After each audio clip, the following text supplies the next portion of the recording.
kasema uongo ili wazazi wampokee na wazazi na. Amjambo wadogo zangu. Asijambo. Shikamoo dada. Baba, mnatoka wapi? Kucheza. Kucheza. Wewe hapa mkubwa naomba nikuagize sawa? Mume eti kisa danga limesema amebaki kubeba mimba. Mimba haina mume amebaki kutanga. Na Mwakanzi naye ameshaoa kurudiana ipo tena.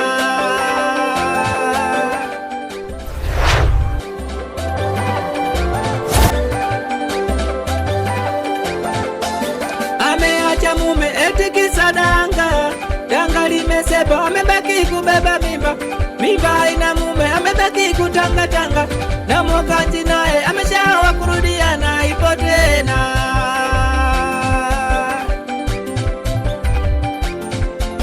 Kasema uongo ili wazazi wampokee na wazazi nao wameingia kwenye hatia bila kujua.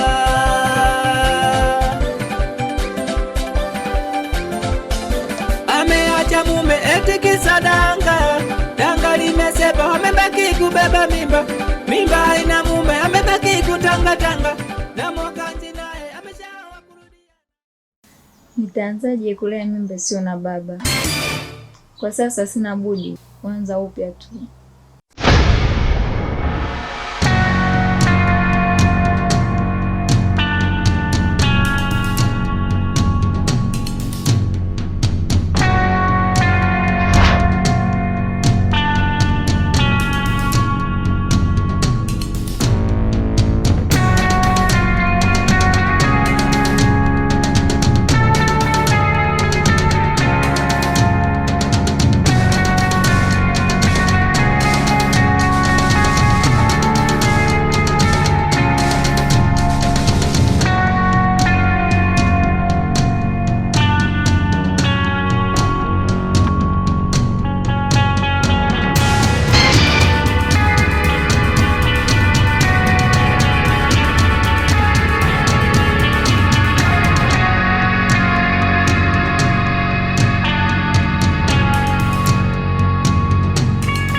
Nakufa jamani, msaada!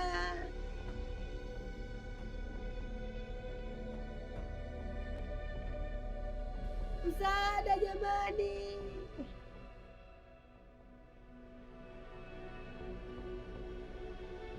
Nakufa jamani, msaada!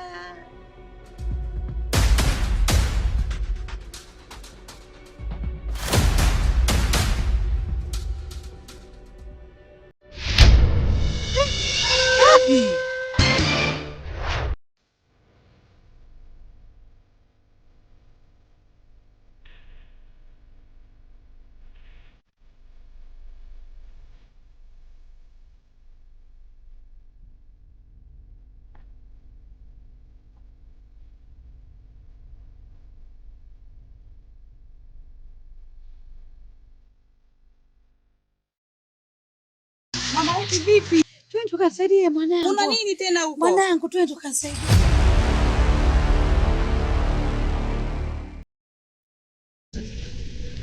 Hivyo rafiki yangu Joyce, tangu Asha afie na dada yake uliwahi kwenda kumuona? Mimi sijawahi, sijui wewe. Mimi sijawahi, ila jinsi msiba wa dada yake ulivyotisha napata uoga kabisa hata kwenda kumuona. Hivi uliwahi kusikia mtu anakufa bila kuumwa? Labda ile ajali. Mimi sijawahi, lakini dada yake mbona alikuwa anaumwa? Hata kwa siku aliniagiza nikamnunulie dawa. Mnunulie dawa? Ndiyo, kwani ni vibaya? Rafiki yangu, kwa heri.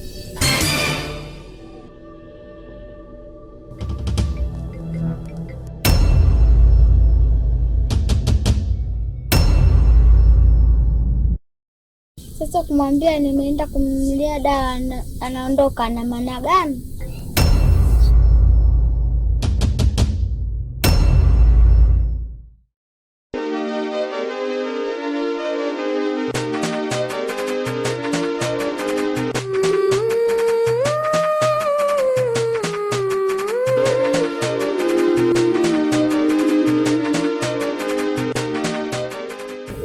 Dada yako alikuwa anaumwa nini? Neema, mambo yaliyopita yamepita. Kwani tunakumbushana vitu ambavyo nishaanza kuvisahau. Mimi ninachojua marehemu dada yangu alikufa kifo cha ghafla. Sio kweli. Mbona Joyce aliniambia kama yeye ndo anaenda kumnunulia dawa? Kumnunulia dawa? Mimi sina hakika na hilo, kwa sababu wazazi wangu waliniambia alikufa kifo cha kawaida. Sawa, lakini shuleni utaanza kwenda lini? Nahisi ni kesho nitaanza masomo kama kawaida. Haya, lakini ni samahani sana kwa usumbufu. Hala, usijali tu rafiki yangu.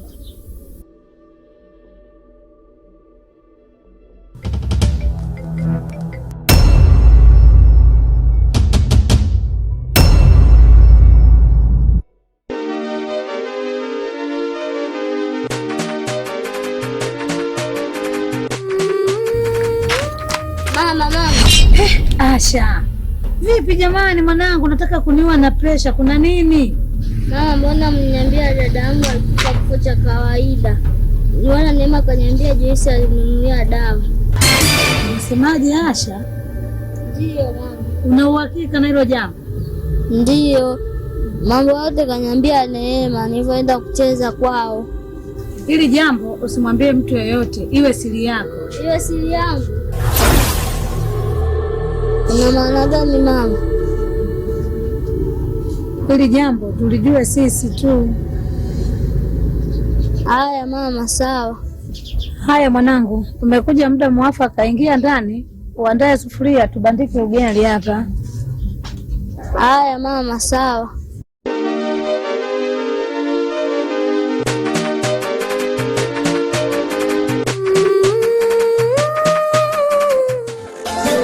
Ameacha mume eti kisa danga, danga limesema amebaki kubeba mimba, mimba ina mume amebaki kutangatanga, na Mokanji naye ameshaoa kurudiana ipo tena.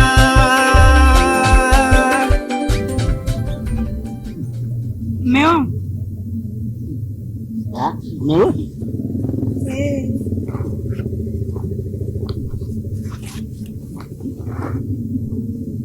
Vipi fundi umemkuta? Nimemkuta, lakini nimemkuta wa kike. Lakini kishonea vibaya, mimi sijaipenda, sijaridhika yani. Sasa mimi nitavaaje? Mimi naona mbona iko sawa tu. Hamna bwana, kaligolonga. Sawa. Sawa. Mume wangu. Hivi unajua habari inayovuma kwa sasa hapa kijijini kwetu? Habari gani? Kumbe kifo cha Epi kisababishwa na utoaji wa mimba. Kumbe Epi alikuwa anatoa mimba ndio kasababisha kifo chake. Hizo habari nani kakwambia? Baba Epi. Ile swali ambalo tulikuwa tunajiuliza muda mrefu, leo limepata jibu lake. Nimepata jibu? Uacha kumdanganya bwana. Ndiyo baba Epi, na kwa hili lazima sheria ifuate mkondo wake.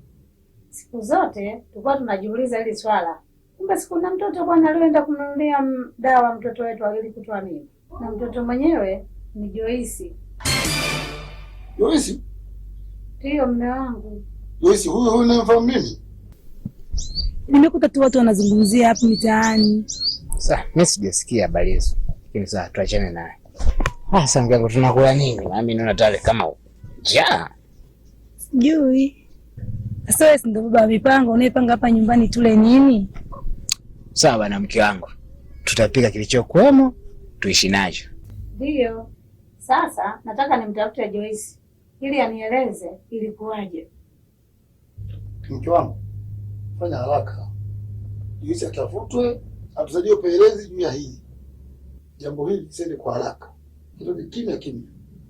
Sawa mume wangu. Kwa hili lazima kieleweke. Subiri. Sawa. Ndio mambo haya. Kama nakupenda. Nakupenda pia. Haya.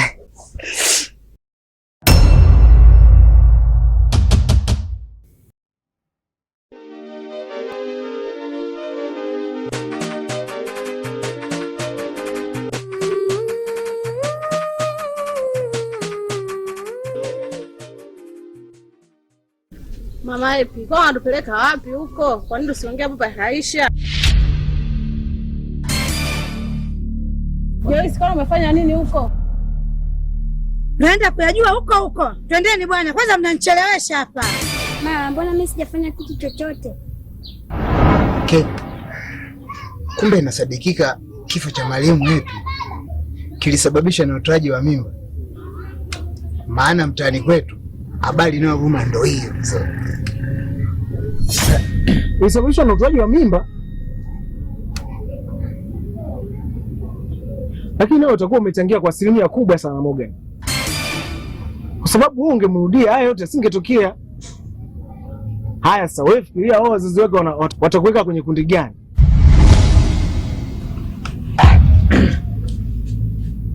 Potelea pote. Watakavyonifikiria. Ndio hivi.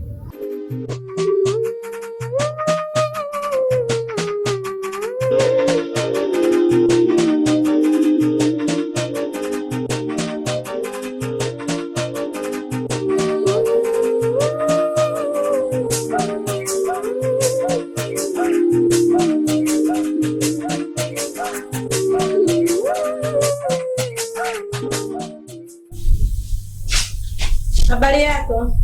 Salama. Habari? Salamu. Karibuni. Unamkumbuka huyu mtoto?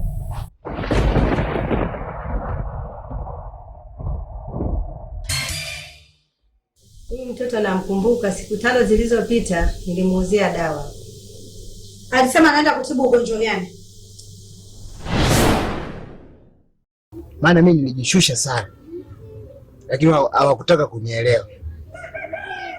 Kevin, hata wao watakuwa wamechangia kwa asilimia kubwa sana rafiki yangu.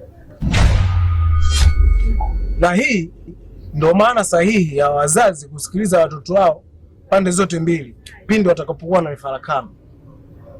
Hiyo ni sawa. Wazazi ndio wapate fundisho sasa. Vipi shemeji mpya? Unamuonaje? Yuko poa. Nashukuru. Yuko poa. Yuko poa. Ndio tena. Toa chombo. Tunaingiza chombo. Na kweli kile chombo.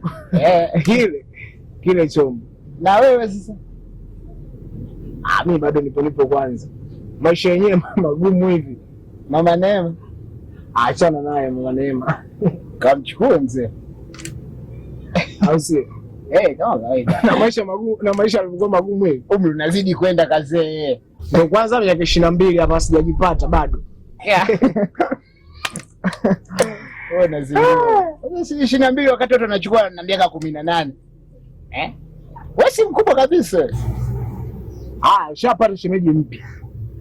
Ndio utulie sasa, maana naye unakuaga mawenge kweli.